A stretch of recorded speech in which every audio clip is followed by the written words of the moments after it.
Morning, Fort McMurray, Wood Buffalo, and the rest of the world. You've tuned in to the Mac City Morning Show. I'm your host, Elliot Pierre. We're going to start today's episode off the same way we start every episode off, with a moment of gratitude. I know you could be doing a million other things with your time, and the fact that you spend it with us truly does mean the world to me, so thank you. On that note, Tanner, hit him with the intro.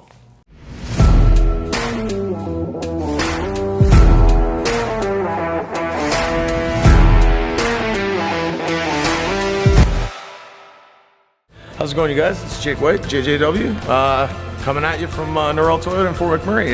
Just wanted to say hi and come on down, check the place out. Hi, my name's Richard. I'm the service manager here at Manuel Toyota. Hi there, I'm Adam. I'm here at Manuel Toyota. I'm a product advisor. Hi, I'm Cass. I'm the appointment coordinator. Happy to help you. Hey, it's Keith Simpson here. I'm the general manager of Manuel Toyota, soon to be Fort McMurray Toyota. Pretty excited for our new dealership. As you've seen, you met all my staff. These guys are all my family. We're here to take care of you. Come on down and be part of our family. And we are back. Big shout out to Manuel Toyota, our title sponsor for today's episode. We really do appreciate your ongoing support. As everybody at home knows, I don't introduce my guests because they could do a better job at that than myself.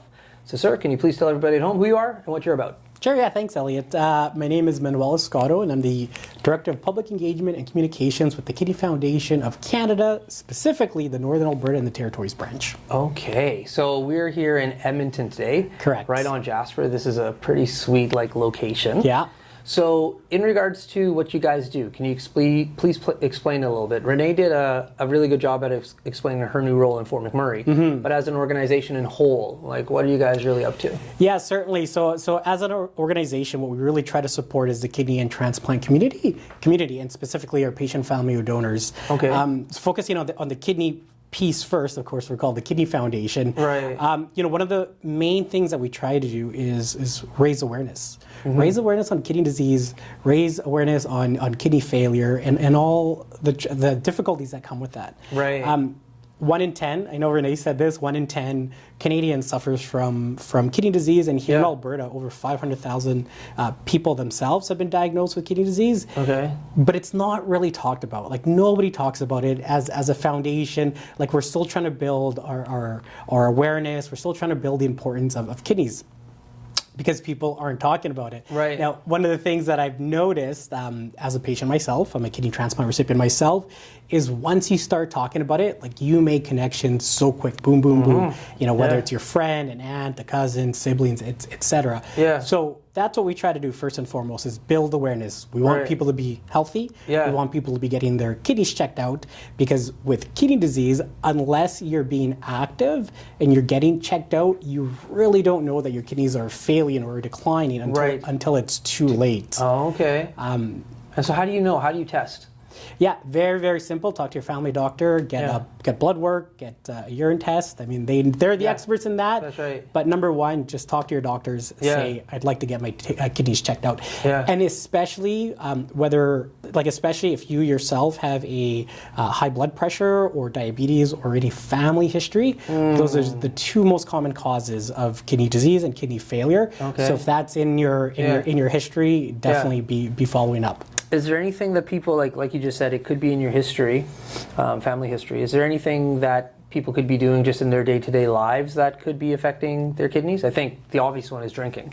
Yes and no. I mean, certainly everything in moderation, right? That's right. So myself as a transplant recipient, moderation, when it comes to food, healthy diets, exercise, Right. all that stuff. I don't think there's one thing that you can be doing that can be affecting your kidneys per se. Right.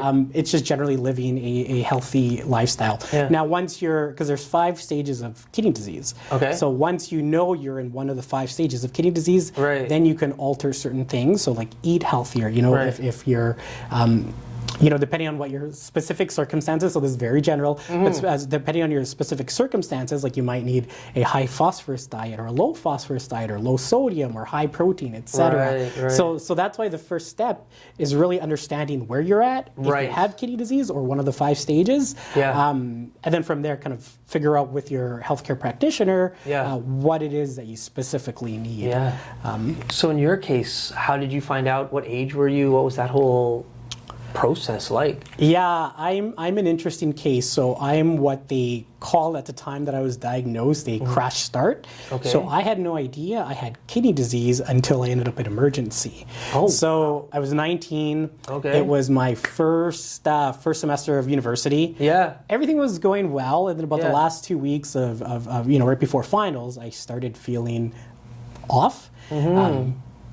Eyesight went a little bit blurry, then started getting headaches. But basically, within a span of about 2 weeks, I went from my first symptom, which was a little bit of blurry vision, to, like I said, landing in emergency. So I had no idea that was happening, and even going through emergency. It's actually not funny story, but a little bit of a funny story. Yeah. Following up with my family doctor, he called me on New Year's Eve, and he said, "Hey, your blood work's back. Doesn't look the best. Go to emergency. I understand it's New Year's Eve, so go first thing in the morning if you want." So sure enough, first thing in the morning.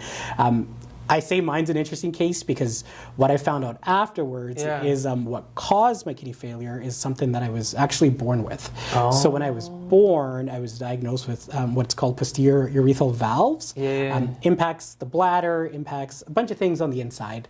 So growing up, I was in and out of the hospital, so that life wasn't new to me. Right. But what we didn't know is that this initial diagnosis, which was corrected through surgeries and medication as a child, caused damage to my kidneys. So it caused scarring, and eventually it led to failure.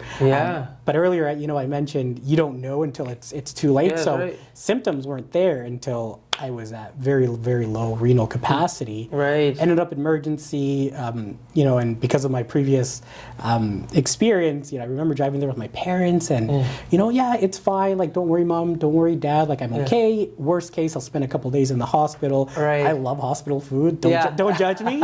Don't judge me. But I'm like, I'll eat some hospital food and it's fine. And sure enough, a couple of blood tests later, urine tests, the emergency doctor came back and said, your kidneys have failed, you need dialysis, and you're going to need transplant. I'm 19. What? What's dialysis? Like, your kidneys? Okay, what about kidneys and transplant? Like, I had no idea what was happening, and my mom was there with me, and trying to keep it together as a for my mom. And again, all very foreign words to me, and try to keep kind of straight face. And I asked the doctor, I'm like, well, what's dialysis? Because he's like, you need to go on this like right away. Like, my kidneys were at like 1%. Wow. Like so there's this part of your kidneys filter something called creatinine. Okay. So typically a normal level of creatinine for males would be about 80 to about 120. So like that's you're fairly normal. Your kidneys are fine. When people typically get diagnosed, they're about 1,000 to maybe 1,200.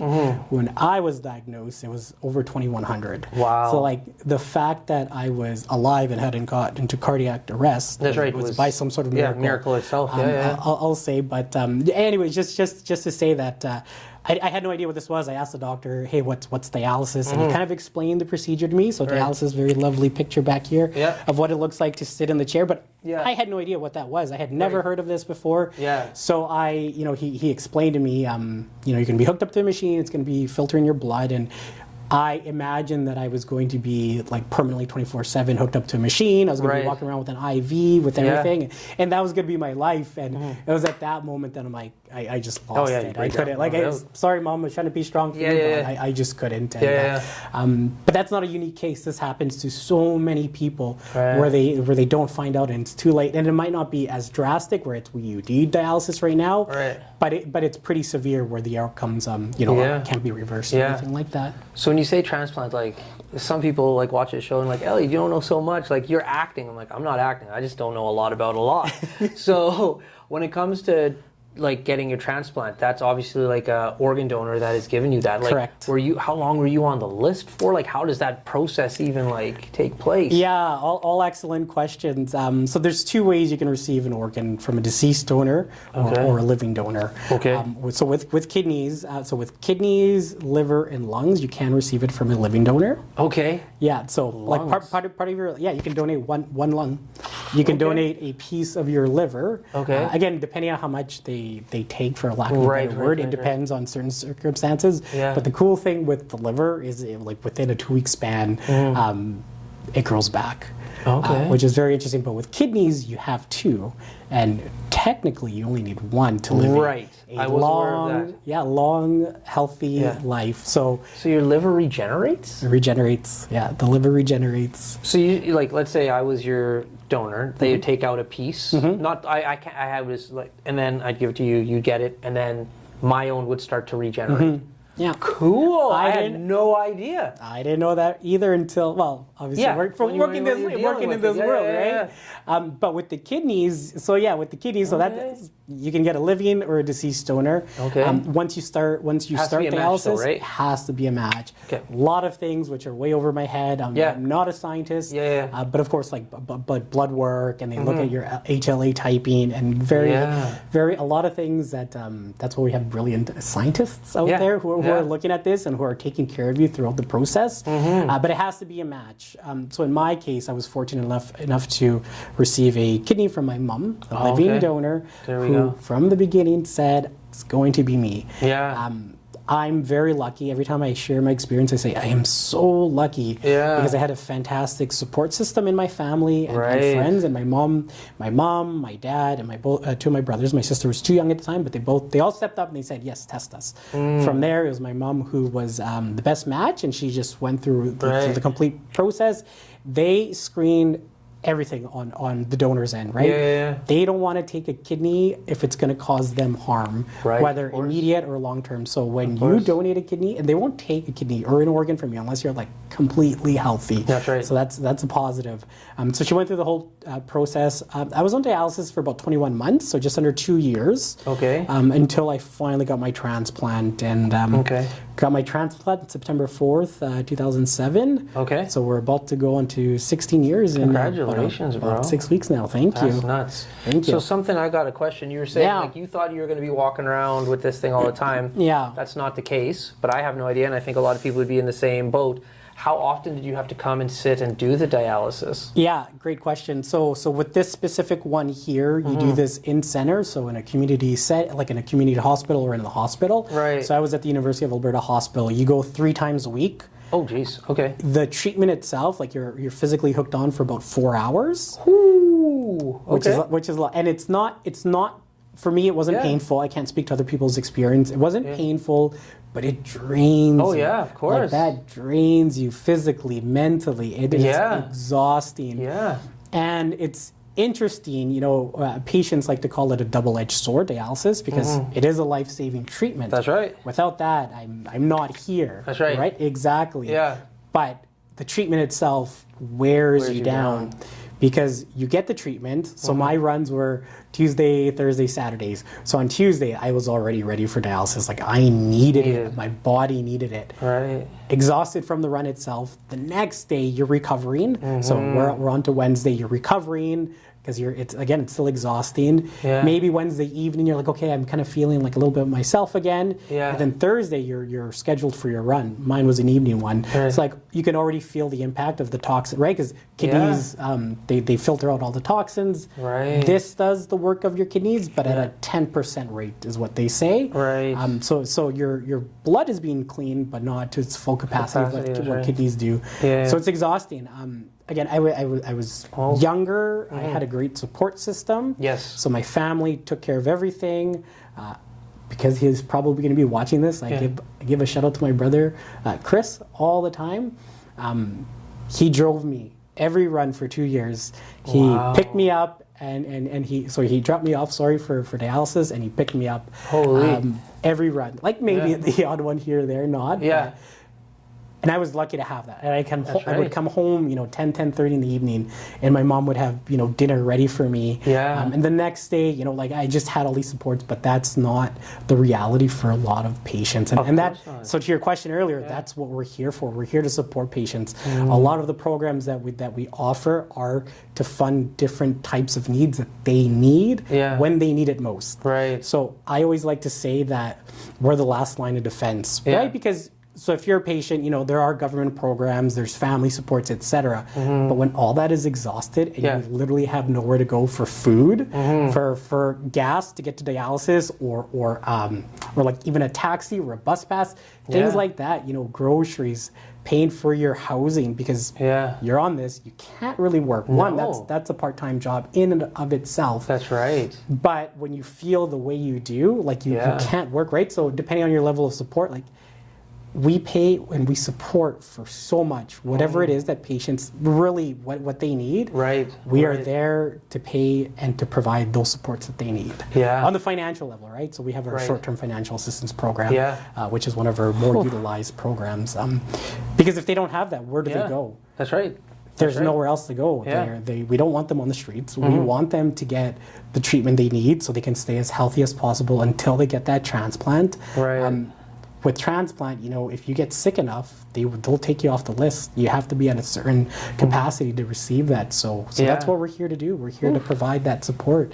We're here to provide, I know Renee talked a little bit about the peer supports that we provide. I was 19 at the time. I felt so alone. Yeah. Going through that whole process, and especially looking around the unit, like it was mostly older people, right? Of course. Not people I can connect with. So as a 19, 20, 21-year-old, throughout the years on dialysis, just wanting somebody to relate with, and I didn't have that. So now being in this position where I can support those programs, where I myself can go to the dialysis units and talk to other people who are, kind of my age, and say, hey, like this is what it was like for me. And you have this question on, like not medical related, but you have this question on, who do I call if I need this type of support? Well, like I know that answer. Like I can provide that stuff for you. So it's impacting the programs and the stuff that we do. It's really impacts lives. Yeah, no doubt. Okay, I got another question for you, but before we hit there, we got to throw to an ad. Carrie from Patchouli Rose, take it away. Hi, it's Carrie with Patchouli Rose Herbal Apothecary.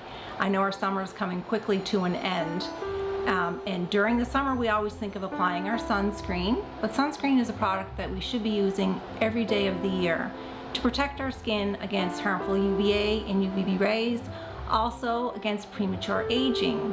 I have a product called Dandelion Harvest, which is moisturizing, anti-inflammatory, and is great for anti-aging. You can use this every day of the year, and it's very moisturizing. If you want to check this product and any of my other products out, please go to patchoulirose.com. And we're back.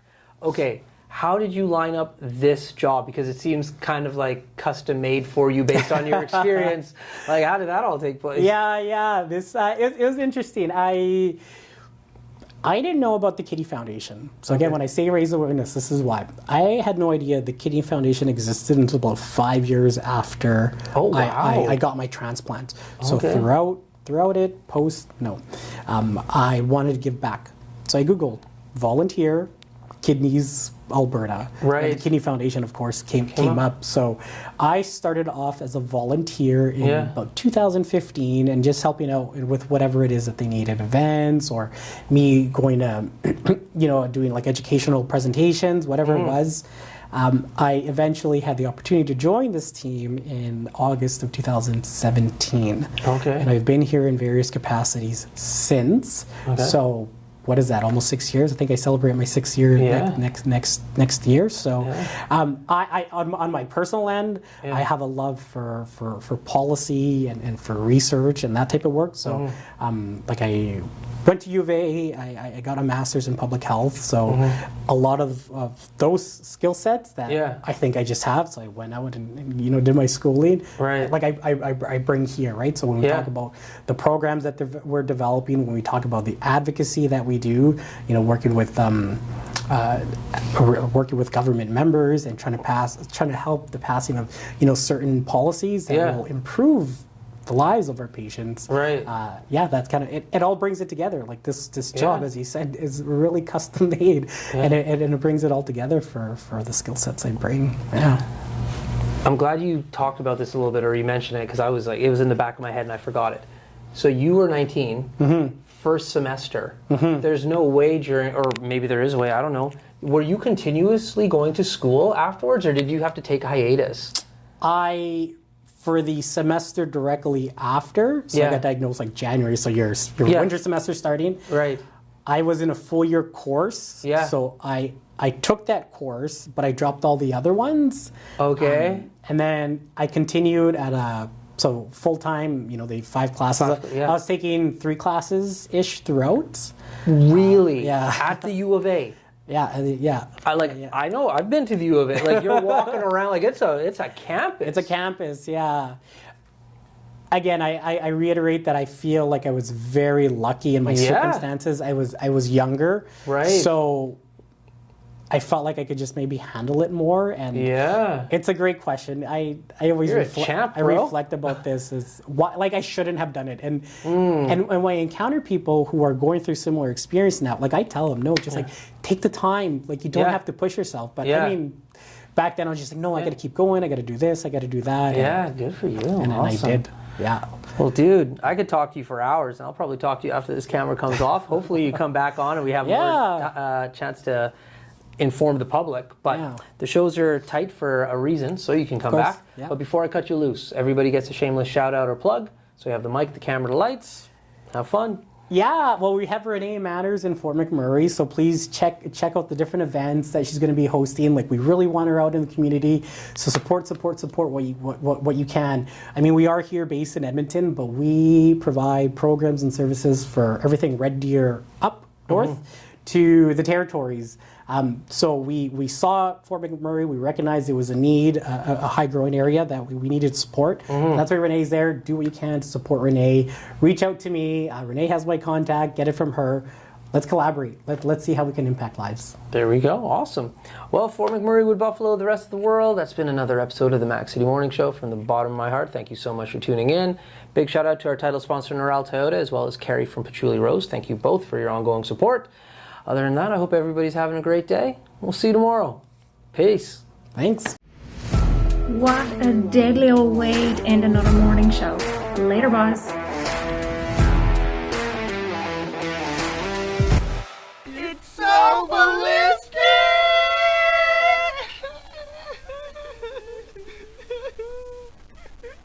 Talk about quenching your ugly thirst.